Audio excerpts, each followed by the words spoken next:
Okay, so this is the tortoise house that I bought on Amazon.com. Put it together in about a half hour with a regular screwdriver. The wood is very soft and that's all you really need. But since Tristan is a red-footed tortoise, there he is, it was too small for him. So I was going to buy another tortoise house and put them together, but it was expensive to buy two. The tortoise houses are about $98, not too much. But what I did instead is I went to Home Depot and I bought this plank of wood.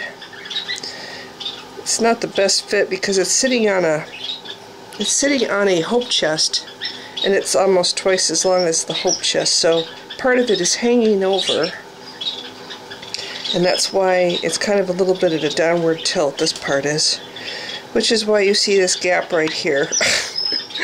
You know, it's an amateur job. I made this by hand, just an incredibly amateur job, but it gives Tristan twice the amount of room as just this little thing here, see? The tortoise house is 36 inches long, and the addition that I made is 33 inches long. I probably could have gotten away, and it would have been it would have fit better on the base if I had made the addition 24 inches long instead of 33. But what do you do? I'm not, this is not my forte. This is what a tortoise looks like when he's kicking back and relaxing and getting ready to go to sleep.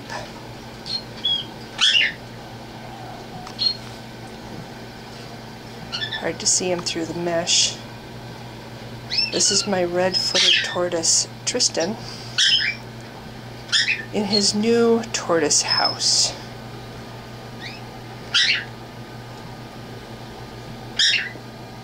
Oops, backed up too much.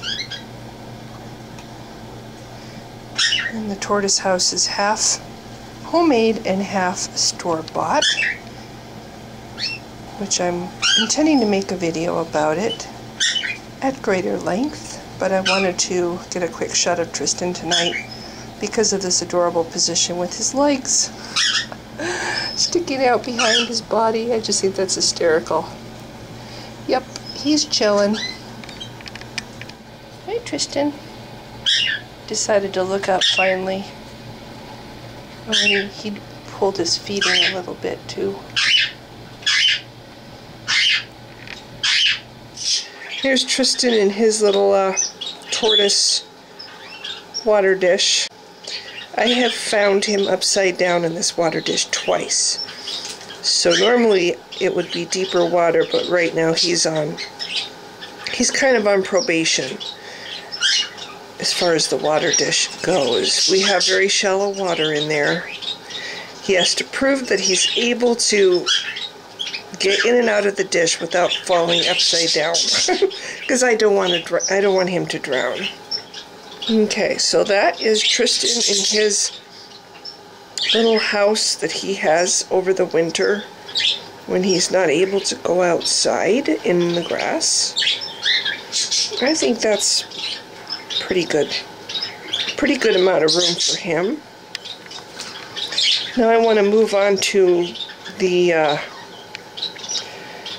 snake. I have a humidifier. Right now it's on low, but sometimes I turn it up higher and fill the whole room with steam, because I'm pretty sure this one over here is pregnant.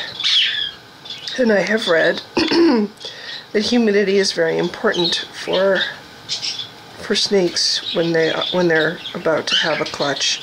I could be wrong. She might not be pregnant, but I think it was late October or maybe early November last year that she had a clutch. And so I am pretending, or I am assuming she's pregnant right now, and I'm trying to do everything I can that I did not do last year. So if she does have a clutch, the babies have more of a chance to live. If I walk in here and I find little round things on the floor that are encased in membrane, excuse me, there goes my voice again. encased in membrane. I will know to immediately free them from that membrane, which I didn't know before. And hopefully, like I said, we'll have some actual live babies this year if she has babies.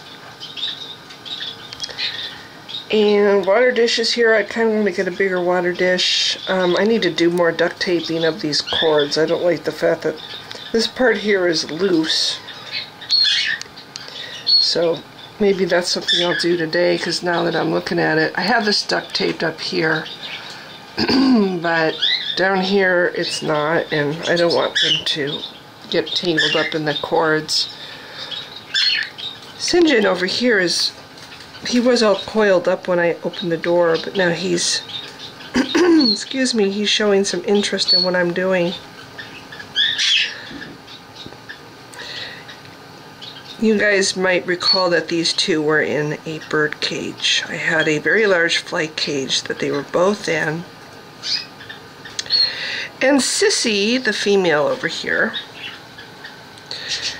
on frequent occasion would lunge at me and try to bite me when she was in that cage. She was not a happy girl. I want to just make note for the record that since I moved them into the walk-in closet, she is a completely different snake.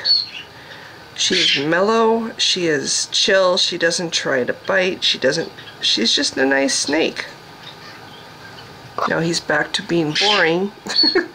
He wanted to look, he saw, okay, I saw, now I'm boring again.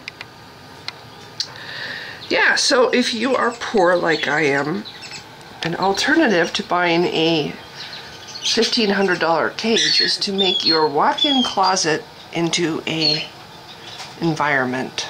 My snakes, both of them, Sissy too, and she weighs 45 pounds, climbs up this to curl up on those shelves underneath that heat lamp. Sissy likes, in fact, that corner up there is one of Sissy's favorite places. There's also a heat pad under that bedding, and there's another heat pad under this carpet right there. So there's two heat pads, the reptile variety of heat pads on the floor underneath the protection for them to get warm. There's also another heat lamp right there. Sometimes Sissy will curl up on that rock and enjoy that heat lamp, but it's actually, if you walk into here, it doesn't feel very warm. It's warm in isolated places, but it's not stifling hot. During the summer, this room got really hot, and I had to turn off even just the natural, this is a UVB light up here, by the way, which probably does no good at all way up high like that. But what do you do? I figured, I don't think snakes really need it as much as lizards, but I figured a little bit might be okay. But that light right there, during the summertime, I would turn off that light, because just that light and the heat pads on the floor made this room stifling hot. So yeah, if you're poor and you have a big snake, a walk-in closet works really well. The reason I decided to use this for the snakes is this is where I was keeping Rocky and Gizmo, my iguanas. In fact, this wood structure, this was for the iguanas originally. And they trashed the room. They utterly trashed this room. The shelves are garbage. Those shelves, if I want to make this fit for humans again, I would need to take those shelves out and replace them because they are garbage. I would need to repaint the room because it's pretty much trashed. So I figured since it was trashed anyway, might as well put the snakes in here. Lots of room now. Nobody can say, "Oh, you're so mean. You had your snakes in a bird cage. You're an embarrassment to the reptile hobby." Nobody can say that now because these guys have a huge environment. And they are happier snakes. And that's basically what I wanted to show. I wanted to show the environment. I wanted to show the snakes, and they're being so incredibly boring for the video. But I will show you one thing. Hang on a second. Okay, this is me approaching Sissy. I do this to her a lot. I pet her and I touch her. I say, good girl. You're a good girl. Yeah. And she's good. She doesn't try to bite me. She's a whole different girl now that she's in a big enclosure. Now we're back at the tortoise house just to see Tristan one more time. See, I like how this is? So I can just reach in and I can pet him? Yeah. You're a good boy.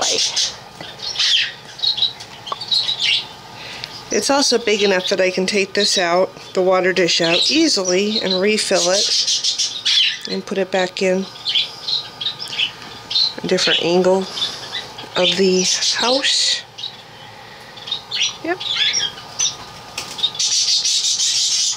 I had him in the bird cage too, where the snakes used to be.